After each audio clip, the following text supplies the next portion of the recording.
Okay, we've covered most of the operations that you can perform through insert, find, update. Let's move on to deleting documents from the database. This is actually relatively simple. You have essentially three options. First, each collection has a method called remove, and remove works very much like find. It takes an optional first argument which specifies what documents to remove. That argument has exactly the same semantics as the first argument to find. If you specify no argument, then all the documents in the collection will be removed one by one. If I specify an argument, for example, name, Alice, then the Alice document gets removed. Or I could give a range, name greater than the capital letter M, in which case, say, William is removed, as well as Thompson. Further, as mentioned, if no argument is specified to remove, then the documents are removed from the collection one by one until the collection has no documents left. Next, if you want to remove all documents in a single pass in a somewhat more efficient manner, even if the collection is very large, you can drop a collection. The difference between dropping a collection and removing all the documents in the collection is really mostly an implementation detail.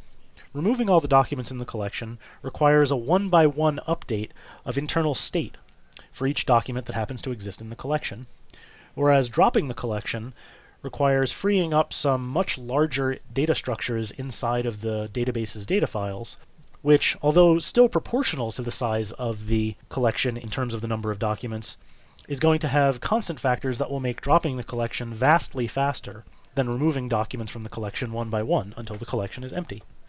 However, collections can have some metadata associated with them, for instance indexes, which get discarded when the collection is dropped, but which remain in existence when a collection has all of its documents removed.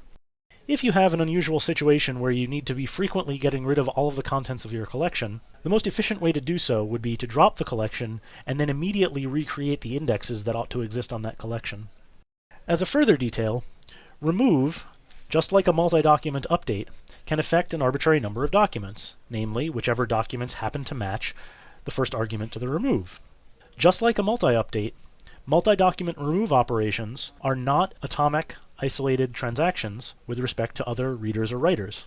That is to say, if you happen to remove, say, 10 documents from a collection, a concurrent read or write operation might see the state of that collection halfway through that remove operation, that is, after 5 of the documents have been removed. You'll need to take some measures of your own if you really need to isolate readers and writers from each other in MongoDB. However, as mentioned in the case with update, each individual document removal is atomic with respect to a concurrent reader or writer. No client will see a document half removed. Okay, let's have a quiz about deleting documents. Recall again the schema of the scores collection. There's an underscore ID, a student field, a type field, and a score field. How would you delete every record whose score was less than 60?